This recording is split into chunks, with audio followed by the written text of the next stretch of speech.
Shalom saudaraku, salam sejahtera dalam kasih Kristus. Jumpa lagi dengan saya, Didi Yuli. Kita akan belajar berapologetika bersama-sama di channel ini.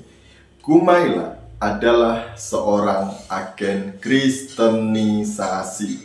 Itu sih menurut mereka yang sudah kewalahan dan juga frustasi dengan konten-konten Kumaila.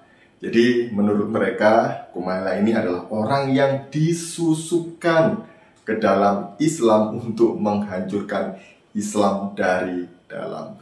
Apakah betul demikian? Sebelumnya mari kita bersama-sama menyimak obrolan Kumaila bersama dengan Bang Ade berikut ini.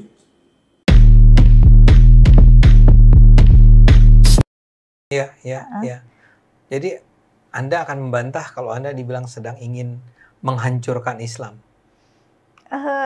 Gimana caranya aku seorang diri menghancurkan Islam gitu? Katanya kan Islam ini agama dari Tuhan, agama yang benar, agama yang suci. Kan yang namanya kebenaran itu kan orang akan bisa lihat sendiri. Nah ini, Anda tuh dibilang bukan sendirian menghancurkan. Anda itu memang ditugaskan. Anda itu ditugaskan. Oke. Ya, ditugaskan. Bahkan sudah ada yang mengatakan Anda itu pada dasarnya adalah agennya orang Kristen atau bahkan misionaris seperti dulu Snokhogronya di masa lalu itu. Kalau Anda pernah ingat, orang yang betul-betul bahkan naik haji dan sebetulnya dia sedang ingin mempelajari Islam agar bisa menaklukkan Islam, kira-kira gitulah. Nah, Anda tuh pada dasarnya orang yang ditugaskan untuk masuk ke dalam umat Islam, mengacak-acak dari dalam, membuat orang menjauh dari Islam sendiri, dan hancurlah Islam.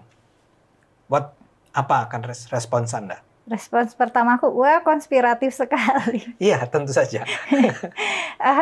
Aku kan bikin konten dengan wajah asli ya. Aku menampakkan diri, aku menunjukkan diri, aku menggunakan nama asli. Jadi aku tidak sedang menyamar dan identitasku sangat mudah dikonfirmasi. Orang bisa cek aku kuliah di mana atau asal sekolah di mana. Orang tuanya siapa? Bahkan sekarang tuh orang jadi bisa tahu keluarga aku siapa. Hal-hal yang privat buatku tuh jadinya orang kulik-kulik. Jadi informasi tentangku tuh sangat mudah dicari tahu dan aku juga tidak ada yang aku tutup-tutupi. Meskipun aku juga tidak mau mengumbar-ngumbar gitu hal yang menjadi privasi aku. Dan kalau misalnya aku ditugaskan oleh gereja agen Kristen, pertama karena aku lahir di lingkungan yang sangat homogen ya, sepanjang pendidikan aku di pesantren, keluarga aku sangat Islami, aku kuliah juga studi Islam. Temanku yang non muslim tuh sangat sedikit, kecuali di circle tertentu gitu. Pas zaman sekolah paling teman-teman non muslim aku tuh cuma teman-teman olimpiade, sesama peserta olimpiade. Dan sekarang pas udah dewasa tuh paling di circle hobi yang kecil-kecil, komunitas kecil. Dan kita nggak pernah ngomongin agama gitu. Kita ngomongin hobi. Dan aku juga nggak kenal siapapun dari gereja gitu. Dan buat penonton harap diingat selalu, Kumaila ini menghafal Quran pada usia? 12 deh. 12 tahun. Dan belajar itu sejak usia 8, 9 gitu ya? Sebenarnya aku tuh early reader sih. Jadi tahun usia berapa? Bisa disebut aku bisa baca Quran dan baca buku itu mungkin umur 3-4 tahun tuh udah bisa baca. Ya, saya mau bilang begini. Jadi kalau Anda adalah agen nih, agen yang dididik sejak usia 4 tahun. Kamu belajar ya, kamu hafalkan Quran, menjadi seorang penghafal, kemudian masuk ke lingkungan komunitas muslim dan mengacak-acak dari dalam. Iya, ini ya cerita yang sangat luar biasa. Luar biasa, ini dramanya luar biasa. Sebenarnya arahan untuk belajar Quran kan itu lebih karena orang tuaku ya. Saya karena ibuku hafal Quran juga dan bapakku juga dosen studi Islam juga. Jadi memang lingkungannya sangat Islami yang akademis gitu.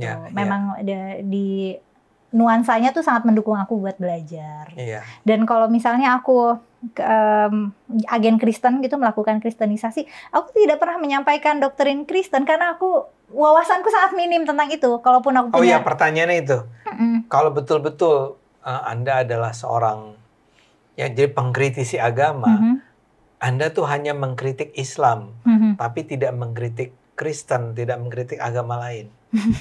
Karena aku tahunya cuma Islam.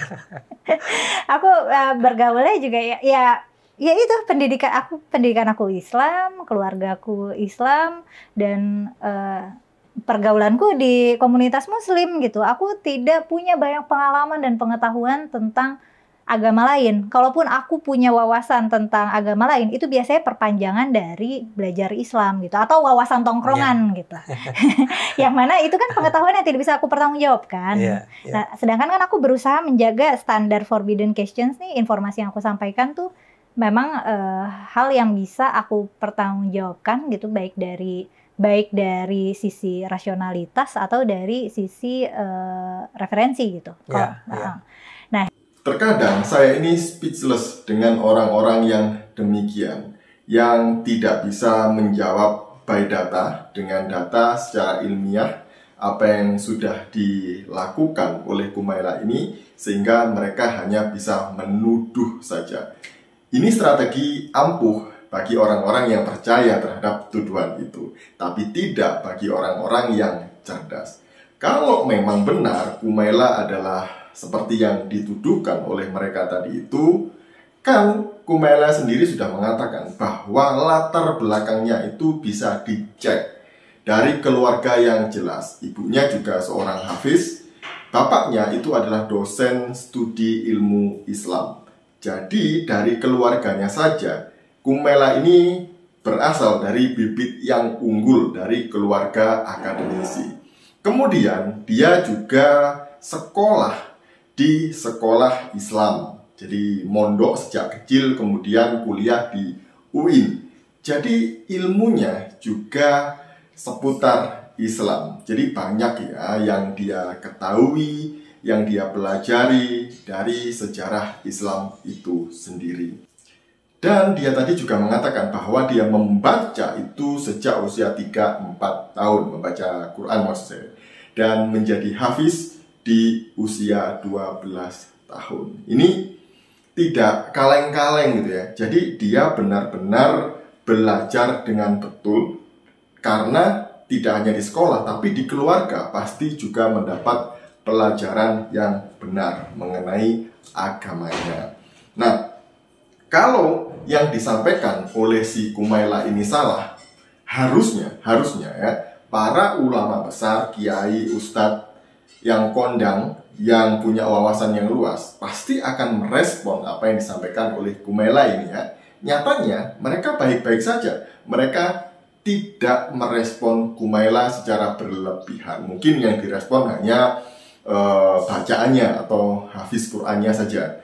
Nah, tidak seperti yang dilakukan oleh para mualaf ini ya, yang menjadi Islam ya dibilang masih baru. Bukan seperti Kumaila yang sudah sejak kecil, bahkan dia juga menjadi hafiz sejak kecil.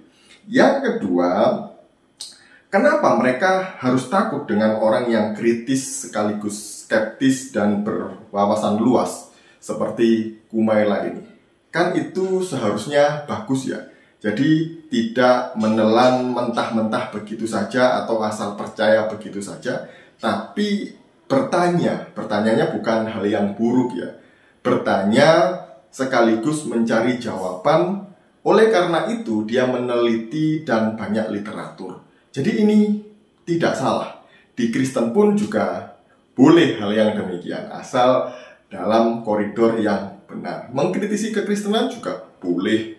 Bahkan banyak kok di dalam kekristenan sendiri yang pada akhirnya menjadi bidat, yang menyimpang dari kekristenan. Tapi itu tidak masalah. Bisa dijawab by data dengan literatur-literatur kalau dia memang akademis ya. Kalau yang ngomong ini hanya sekedar asumsi pendapat pribadi, itu yang susah. Pasti nanti ujung-ujungnya pokoknya. Ya kalau memang merasa Kumaila ini salah dengan pandangannya, dengan literatur-literatur yang disampaikan, ya dijawab sesuai dengan literatur dari Islam juga. Gitu aja kok repot, kata Gus Dur. Nah, kemudian yang ketiga, kenapa sih dia ini tidak membahas agama lain? Ini pertanyaan yang cerdas dan jawaban dari Kumaila juga cerdas. Karena dia tadi mengatakan bahwa saya hanya tahu tentang Islam. Keilmuan saya hanya seputar Islam. Literatur saya juga Islam. Jadi saya membahas tentang Islam sesuai dengan hasanah yang dia miliki. Nah, tidak seperti para mualaf yang begitu-begitu, seperti Donitan, kemudian Endang Sunandar, kemudian siapa lagi itu? Kainama dan teman-temannya Zuma itu ya. Tidak seperti mereka. Mereka tidak tahu apa-apa, pengetahuan hanya seujung kuku, tapi berlagak sebagai ahli kekristenan, doktrin Kristen, mulai ngajar ngalor ngidul menafsirkan Alkitab seenak jidatnya sendiri, begitu. Tidak seperti itu. Ini benar apa yang dilakukan oleh Kumaila. Jadi kalau tidak memahami tentang agama lain, lebih baik diam. Mengatakan, mengajarkan sesuai dengan keilmuannya. Jadi ini lebih baik.